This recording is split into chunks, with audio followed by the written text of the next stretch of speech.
नमस्कार विद्यार्थियों, आप सभी को मेरा नमस्कार।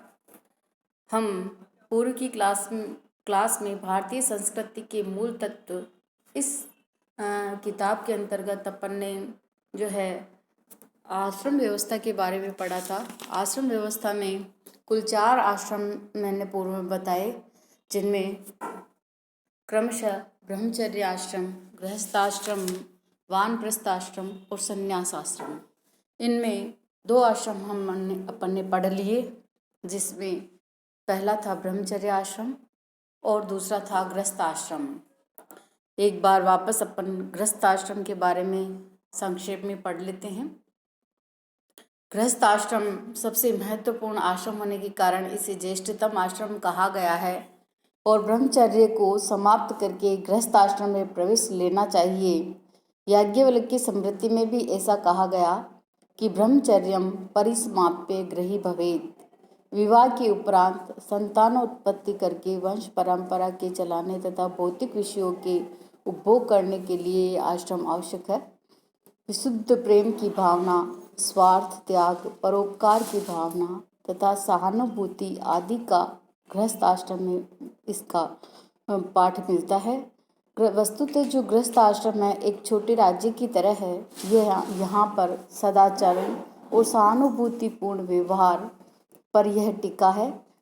अन्य सभी आश्रम गृहस्थ आश्रम पर ही टिके हैं। अतः कहा गया है कि एकाश्रयम् गृहस्थाश्रमस्यः, गौतम ने कहा। इसी प्रकार जो कालिदास ने रघुवंश में भी गृहस्थ आश्रम को सर्वोपकारक आश्रम कहा गया है। सर्वोपकारक्षमम आश्रमो अयम। महाभारत में भी इसे सभी आश्रमों में उत्कृष्ट बताया गया। यथा मातरम आश्रित्य सर्वे जीवन्ति जन्तवः एव गृहस्थमाश्रित्य सर्वं जीवन्ति भिक्षवः। इसी आश्रम में व्यक्ति 5 महायज्ञों का निष्पादन कर पाता है। ऋण त्रय, पितृ ऋण, ऋषि ऋण, देव ऋण से मुक्ति भी गृहस्थ आश्रम में ही मिलती है। इस प्रकार जो है गृहस्थ आश्रम में 4 प्रकार की गृहस्थी माने हैं: कुसूल धान्य, कुंभी धान्य, अश्वस्तन, कपोती, भगाश्रित। इस प्रकार गृहस्थियों का एक अन्य विभाजन भी है जो वार्तावृत्ति वाला, शालीन, यायावर, दोहराचारिक जो है ये अन्य विभाजन गृहस्थियों का किया। इसी प्रकार गृहस्थाश्रम के उद्देश्य माने हैं कि इसमें धर्म, संतान व काम की प्राप्ति, पुरुषार्थ की पूर्णतया, ऋण त्रय से मुक्ति तथा 5 महायज्ञों का संपादन, व्यक्तित्व निर्माण और व्यक्तित्व का उत्थान, भौतिक सुखों की तुलना में पारिवारिक सौमनस्य से आध्यात्मिक सुखों की श्रेष्ठता संपादित करना, ये गृहस्थ आश्रम के प्रमुख उद्देश्य बताए थे मैंने पूर्व में। अब आज हम वानप्रस्थ आश्रम के बारे में पढ़ेंगे। वानप्रस्थ आश्रम जो है यह तीसरा आश्रम है और शरीर में वृद्धावस्था के गुणों के आ जाने पर तथा पौत्र की उत्पत्ति होने के बाद गृहस्थी को जो है वानप्रस्थ आश्रम में प्रवेश कर लेना चाहिए। मनुस्मृति में भी कहा गया है, कुछ उक्तियाँ हैं इस प्रकार है: गृहस्थस्तस्तु यदा पश्येद वलिपलितात्मनः अपत्यस्यैव चापत्यं तदारण्यं समाश्रयेत् संत्यज्य ग्राम्याहारं सर्वञ्चैव परिच्छेदं पुत्रेषु भार्याः निक्षिप्य वनं गच्छेत् सहैव वः। अर्थात इस जो है आश्रम में निस्वार्थ भावना से शिष्यों के साथ स्वाध्याय करें। वानप्रस्थ आश्रम में निस्वार्थ भावना से शिष्यों के साथ स्वाध्याय करना चाहिए। वानप्रस्थ के लिए जो एक प्रमुख शब्द है वेखानस शब्द का भी प्रयोग किया गया है। इस प्रकार ये जो प्रमुख बातें वानप्रस्थ आश्रम से युक्त थी। अब जो चौथा आश्रम है हमारा वो है संन्यास आश्रम। संन्यास आश्रम वानप्रस्थ की सहज परिणति ही संन्यास आश्रम है। मनु ने सन्यासियों को ही अग्रजन्मा कहा। वेद विहित कर्मों के अलावा अन्य सभी प्रकार के कर्मों का त्याग कर देना इस आश्रम में आवश्यक है।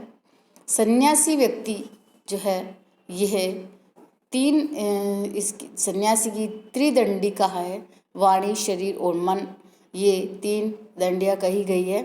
और सन्यासी 4 प्रकार के बताए हैं, कुचिटक और बहुधक, हंस और परमहंस।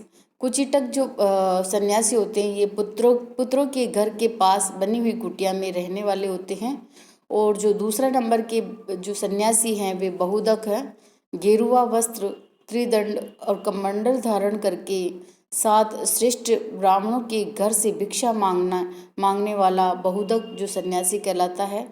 तीसरा जो प्रकार है सन्यासी का वह है हंस। और हंस जो सन्यासी है वह वन में निवास और केवल भिक्षा के लिए गांव में जाते हैं, ऐसे जो सन्यासी हंस कहलाते हैं। और चौथा जो प्रकार है परमहंस, ये कौपीन वस्त्र धारण करने वाले होते हैं तथा नग्न अवस्था में भी ये जीवन यापन करते हैं। अब जो है ये आश्रम व्यवस्था का सार अपन संक्षेप में देख लेते हैं। आश्रम व्यवस्था जो है यह आश्रम, आयु, श्रम, विद्या, पुरुषार्थ, सिद्धि और कार्य, इस प्रकार यह 5 प्रकार से डिवाइड किया गया है इसको। आश्रम में जो है पहला आश्रम है ब्रह्मचार्य आश्रम। यह इसकी आयु जो है एक व्यक्ति की जो आयु है वह 100 वर्ष मानकर चले हैं, जिसमें जो ब्रह्मचर्य आश्रम है वह जन्म से लेकर 25 वर्ष तक जो है यह ब्रह्मचर्य आश्रम कहा गया है। इसी के अंतर्गत उपनयन, विद्यारंभ के शांत व समावर्तन संस्कार हो जाते हैं इस आयु तक। दूसरा जो श्रम विद्या में है, अध्ययनात्मक श्रम इसमें किया जाता है।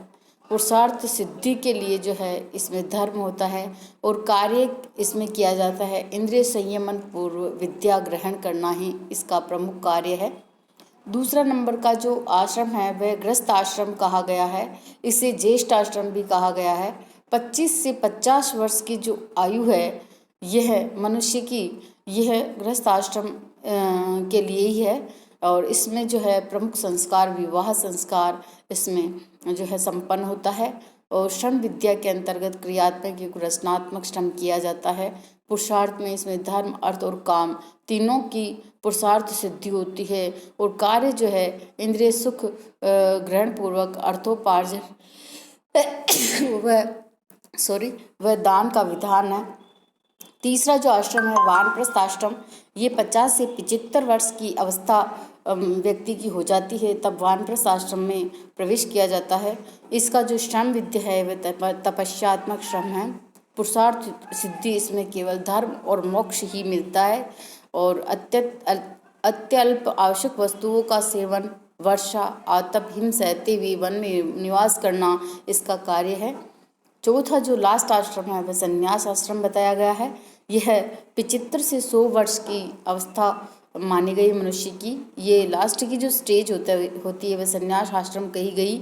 योग साधना व निष्पृहता का श्रम इसमें किया जाता है और केवल मोक्ष प्राप्ति ही इसमें पुरुषार्थ सिद्धि की जाती है। राग द्वेष को छोड़कर समाज के हित में चिंतन करते हुए शरीर का परित्याग कर दिया जाता है। इसमें किसी भी इन सांसारिक जो सुखों को त्याग दिया जाता है। राग द्वेष से छोड़कर समाज की भलाई की जाती है, ऐसा विचार करते हुए मनुष्य अंत में अपना शरीर छोड़ देता है। इस प्रकार जो है मनुष्य की आयु को 4 आश्रमों में विभाजित किया गया है। ये भारतीय संस्कृति के मूल तत्व के अंतर्गत जो वर्ण व्यवस्था है, आश्रम व्यवस्था है, ये इसमें इनका वर्णन किया गया है आश्रम व्यवस्था का। तो इसी के साथ अपनी ये क्लास समाप्त होती है। अगर आपको ये समझ में आया, कितना आया, ये आप कमेंट बॉक्स में मुझे लिखें।